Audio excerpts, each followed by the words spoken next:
spin it to win it. Oh, yeah.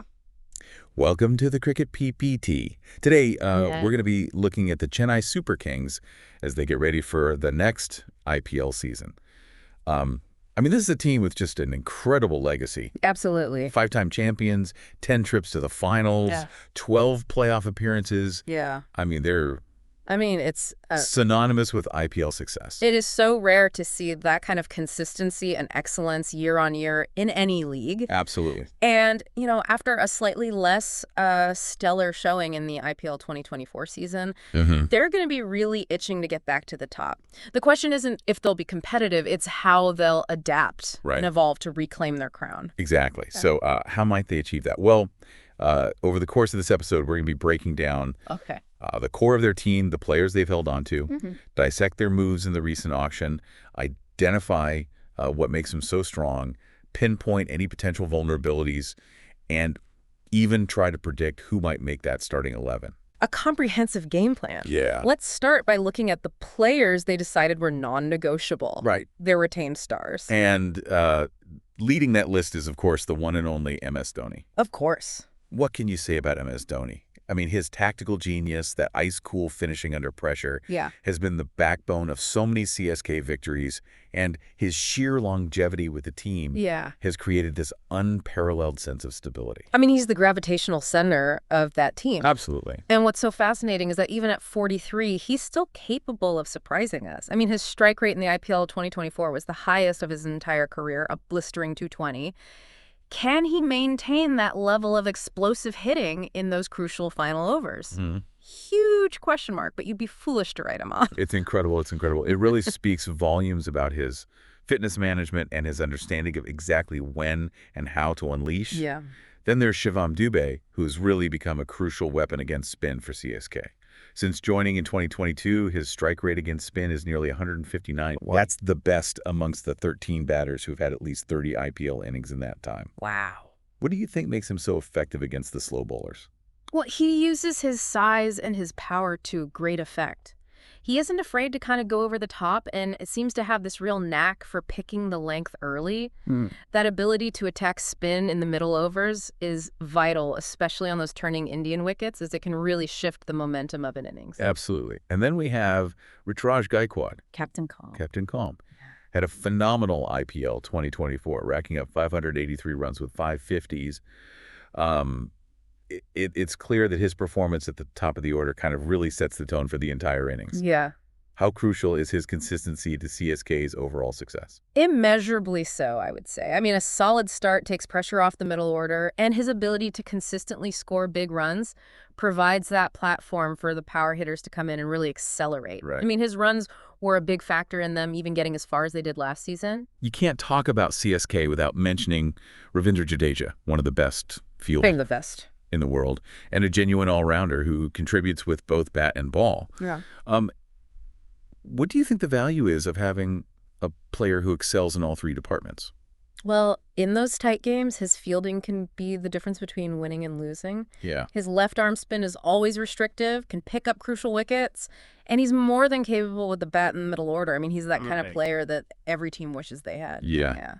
And finally, we have Matisha Patharana, their Yorker specialist. Oh, yeah. That slingy action and his ability to nail those Yorkers at the death make him such a dangerous bowler in those final overs. In P20, having someone who can consistently execute under pressure at the end is gold, isn't it? It's absolutely essential. Yeah. Those last few overs can so often decide the game, and a bowler who can consistently land those Yorkers takes away the batter's ability to get under the ball and hit those towering sixes. Right. He's a real asset. Okay, so they've kept their core intact. Now let's look at who they brought in at the auction. Right. What do you think was the thinking behind their purchases? Well, it seemed to be a real mix of bringing back players who have succeeded for them before and adding some new dimensions to the squad. The return of Devon Conway and Ruckin Ravindra from New Zealand is interesting. Yep. They even used the right to match card for Ravindra. What does that signal about their plans for him? I think using the right to match shows that they were determined to get him back. It suggests that they see him as a key part of their plans.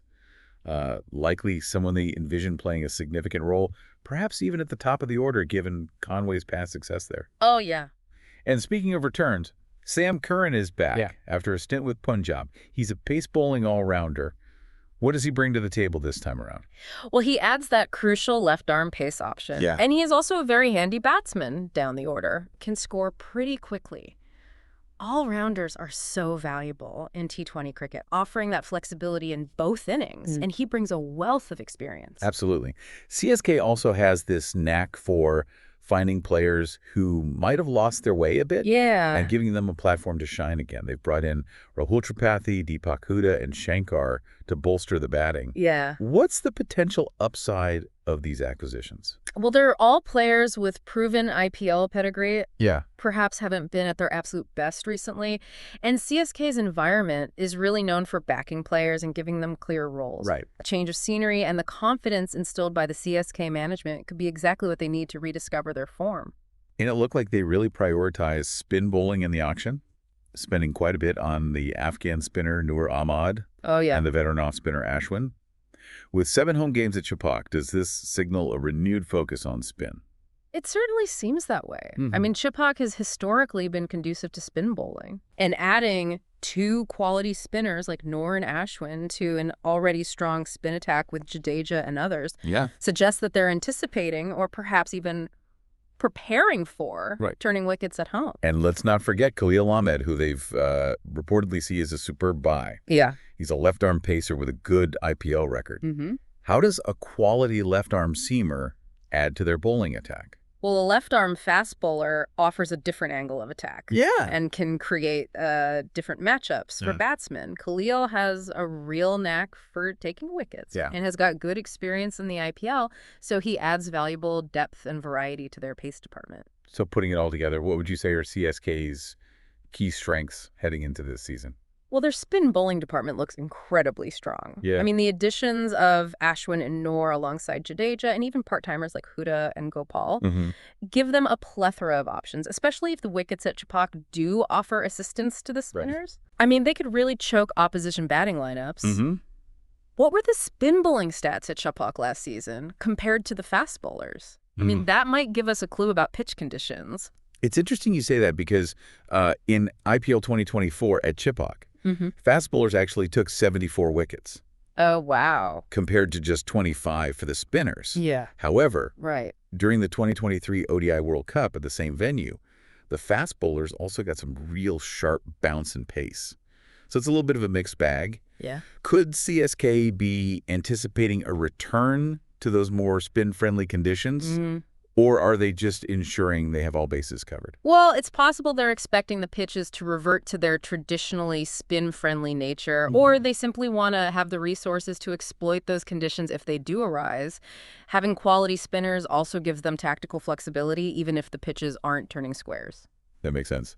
And another obvious strength is the sheer number of all-rounders in their squad. I mean, it seems like almost half the team can contribute with both bat and ball. Exactly. Yeah. Curran, Dubey, Jadeja, Ashwin, Shankar, Huda, Ravindra, Overton. It's a long list. The list is extensive. Yeah. This gives them incredible flexibility in team selection and allows them to adapt their strategy based on the match situation. They've got batting depth all the way down and multiple bowling options to call upon. It must be a real headache for the opposition to plan against a team. Oh, yeah. With so many players that can contribute in multiple ways. It certainly makes them unpredictable and gives them multiple avenues to win games. Okay, so we've looked at what makes them strong. Now, where might they be vulnerable? Right. What are some potential weaknesses for CSK? Well, the biggest question mark probably revolves around Dhoni's fitness. While he was incredibly impactful in his limited appearances last season, he is 43, and we know he primarily bats in the final overs. So his ability to consistently deliver those explosive cameos, especially if he's carrying any niggles, will be crucial. He faced very few balls in the last couple of seasons. Right. What does that tell us about their reliance on him? Yeah, he only faced 73 balls in IPL 2024 and 57 in 2023. Yeah.